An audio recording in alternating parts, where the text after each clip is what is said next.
और निवर्तमान राज्य मंत्री सुनील भराला से न्यूज़ वन इंडिया ने खास बात की, जिसमें उन्होंने कहा कि श्रम विभाग में सरकार ने बेहतर काम किया है। और क्या कुछ कहा, उन्हें सुनते हैं। नमस्कार, स्वागत है आप सभी का न्यूज़ वन इंडिया में। इस वक्त हमारे साथ मौजूद है सुनील भराला जी, जो कि निवर्तमान राज्य मंत्री हैं और श्रम परिषद से भी जुड़े हुए हैं। सुनील जी, आपका बहुत बहुत स्वागत है न्यूज़ वन इंडिया में। धन्यवाद, बहुत बहुत धन्यवाद। सुनील जी, क्योंकि चुनावी माहौल है और बनारस में चुनाव है, क्योंकि बनारस प्रधानमंत्री नरेंद्र मोदी का संसदीय क्षेत्र है, कैसा माहौल आप फिलहाल बनारस में देख रहे हैं?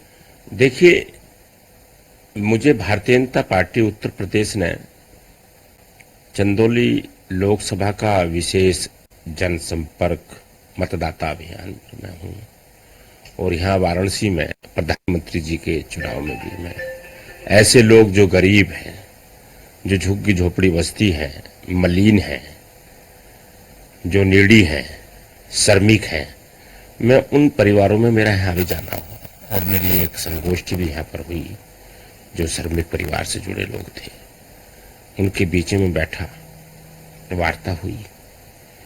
ये चुनाव बिल्कुल अलग है। इस चुनाव में इंडी गठबंधन के लोगों ने जिस प्रकार का ये भ्रम फैलाया है और ये कहा कि संविधान बदल देंगे भारतीय जनता पार्टी 400 पार आने पर, उन्होंने कहा कि लोगों ने इस बात पर भ्रम फैलाया कि बेरोजगारों के और श्रमिकों को लेकर के तमाम बातें, मेरी लंबी चर्चा उनसे हुई, संवाद हुआ मेरा उनसे। उन्होंने सवाल भी पूछे मेरे से, ये बातें कहा ये, और मैंने उनको पहले उनके मन की बात मैंने पूछी कि क्या आपको लगता है कि भारत के प्रधानमंत्री श्री नरेंद्र मोदी जी ऐसा पाप कर सकते हैं क्या? और मैं कहा, ऐसे प्रधानमंत्री श्री नरेंद्र मोदी जी जिन्होंने इस देश के अंदर 1950 के बाद कांग्रेस ने 55 साल तक गरीबी हटाओ गरीबी भगाओ,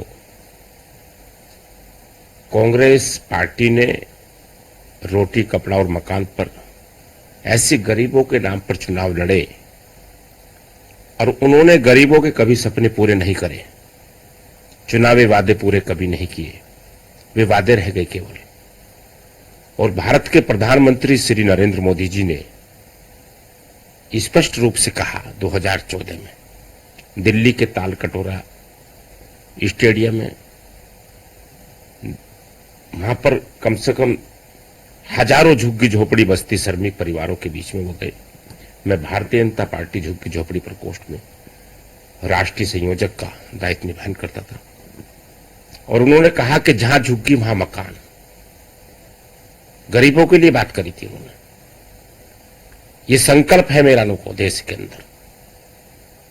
तत्कालीन मुख्यमंत्री थे नरेंद्र मोदी जी, जहां झुग्गी वहां मकान दूंगा, और वो वादा पूरा करें। सुनील जी, देश के अंदर 4 करोड़ परिवारों को घर देने का काम किया भारत के प्रधानमंत्री जी ने, श्री नरेंद्र मोदी जी ने, तो क्या वो गरीबों के प्रति ऐसा कर सकते हैं? वो बिल्कुल आश्वस्त थे और उनका भरोसा कि नहीं, ऐसा नहीं कर सकते। सुनील जी, क्योंकि आप विपक्ष अक्सर कोरोना काल का मुद्दा उठाता आ रहा है, आप श्रमिकों के बीच में जाते हैं, उनकी समस्याएं सुनते हैं। सबसे ज्यादा कोरोना काल में जो मजदूर वर्ग के लोग थे, श्रमिक थे, उनको परेशानियां हुई थी और इस मुद्दे को विपक्ष ने जमकर उठाया था और अभी भी उठाते आ रहे हैं। उस दौरान क्या तस्वीरें थी? देखिए, कोरोना काल में वो एक दिव्य आपदा थी देश पर, देश पे नहीं थी, वो वैश्विक आपदा थी। और ये इंडी गठबंधन के लोग कहते हैं कि ये थाली पीटने का काम करते हैं, इंडी गठबंधन के लोग कहते हैं कि ये टॉर्च दिखाने का काम करते हैं। उनके मुंह पे तमाचा। इस चुनाव में वो वर्ग जो है, जो पीड़ित था, जो शोषित था, दबे कुचले लोग थे, जिनका प्रधानमंत्री जी ने संभाला, जिनको अपना परिवार समझ करके, उस परिवार को संभालने के बाद वे इस चुनाव में भारतीय जनता पार्टी के नेतृत्व में, प्रधानमंत्री श्री नरेंद्र मोदी जी के नेतृत्व में 400 पार आएंगी हमारी सीटें जीत करके। प्रधानमंत्री मोदी को अजय राय बनारस से टक्कर दे रहे हैं, चुनौती कितनी कड़ी आप देख रहे हैं?